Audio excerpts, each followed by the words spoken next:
नमस्कार दोस्तों, top defence news की एक ताज़ा अपडेट में आप सबको स्वागत है। मैं मनोज आपके साथ। नौसेना को मिलेगा MRSAM मिसाइल। भारत यहाँ पर न्यू डायनामिक के तहत 2,900 करोड़ रुपया का हुआ है सौदा।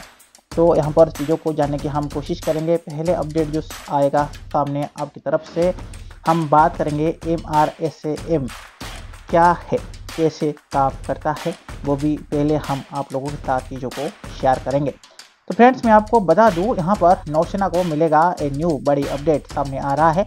भारतीय नौसेना के लिए मध्यम दूरी के सतह से हवा में मार करने वाली यह मिसाइल MRSAM की खरीदने की मंजूरी मिल गया है। रक्षा मंत्रालय ने इसके लिए भारत डायनामिक लिमिटेड BDL के साथ 2,900 करोड़ रुपया की बड़ा करार किए हुए इससे 3.5 लाख मेंढी का रोजगार का अवसर भी सौदा अपडेट हुआ है। आगे बढ़ने से पहले फ्रेंड्स बात करेंगे MRSAM के तहत। MRSAM यानी medium range search to air missile दुश्मन की हवाई खतरे को एक बेअसर करने के लिए यहाँ पर बनाई गई एक मिसाइल है। यह एक सुपरसोनिक मिसाइल है, यानी यह ध्वनि से ज़्यादा तेज से चलता है। सेना, नौसेना और वायुसेना के लिए इसका अलग अलग संस्करण बनाया गया है। MRSAM की खासियत की यदि हम बात करेंगे, यह एक स्विफ्ट प्रतिक्रिया वाली मिसाइल है। यह लगभग लंच की जाती है। यह यदि हम बात करेंगे ऑल बंदर और 360 डिग्री के काम करती है। यह दुश्मन के ठिकाने पर अचूक वार कर सकता है। यह दुश्मन की मिसाइल की तुलना में कम धुआं छोड़ता है। MRSAM की यदि हम बात करेंगे, इस्तेमाल सेना, नौसेना और वायुसेना में इसका इस्तेमाल किया जाता है। यह युद्ध क्षेत्र में विभिन्न तरह की क्षेत्र में वायु रक्षा करने की प्रयास में काम आता है। ये कुछ अपडेट था MRSAM के बारे में। अभी हम आगे बढ़ेंगे, चीज़ों को विस्तृत रूप से लाने की कोशिश करेंगे। देश की सुरक्षा व्यवस्था की शक्ति देने के लिए केंद्र सरकार ने नौसेना के लिए एक मध्यम दूरी की सतह से हवा पर मार करने वाली मिसाइल की खरीदने के लिए मंजूरी दे दी है। आत्मनिर्भर भारत के लक्ष्य के और मजबूत देते हुए रक्षा मंत्रालय ने भारत डायनामिक लिमिटेड BDL के साथ 2,960 करोड़ रुपया का बड़ा करार अपडेट किए हुए। यह करार भारतीय नौसेना के लिए एक मध्यम दूरी की सतह से हवा पर मार करने वाली मिसाइल MRSAM की आपूर्ति के लिए किया गया है। रक्षा मंत्रालय और भारत डायनामिक लिमिटेड के बीच यह करार गुरुवार के न्यू दिल्ली के रक्षा सचिव राजेश कुमार सिंह की मौजूदगी में हुआ है।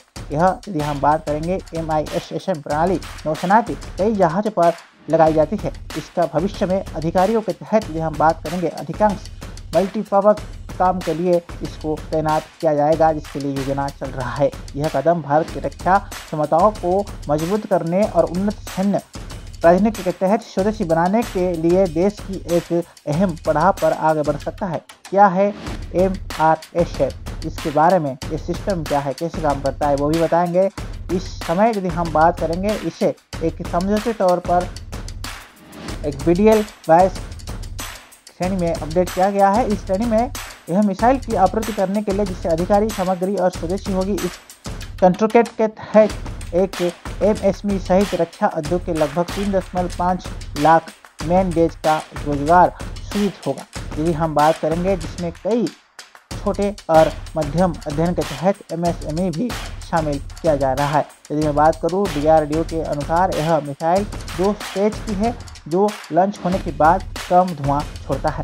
MRSAM एक बार लॉन्च होने के बाद 70 किलोमीटर की दायरे में आने वाले किसी भी मिसाइल, लड़ाकू विमान, हेलीकॉप्टर, ड्रोन और निगरानी विमान को मार गिराने में पूरी तरह से सक्षम है। यह 2,469.6 किलोमीटर प्रति घंटा की गति से दुश्मन पर प्रहार और हमला करने में सक्षम है। दुश्मन की टारगेट को नाता नाबूद करने में सक्षम है।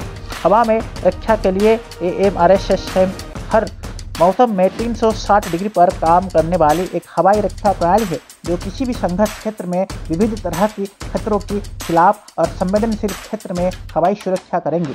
यदि मैं बात करूं, MRSAM का वजन करीब 275 किलोग्राम है, लंबाई 4.5 मीटर और व्यास इसका 0.45 मीटर है। इस मिसाइल पर 60 किलोग्राम तक की हथियार लोड किया जा सकता है। INS सूरत भी इस मिसाइल से हो गए लैस। आने वाले दिन में मुंबई के नेवल और डैकवर्ड में 15 जनवरी को प्रधानमंत्री नरेंद्र मोदी के हस्त और नौसेना की बड़ी में शामिल किया जा सकता है।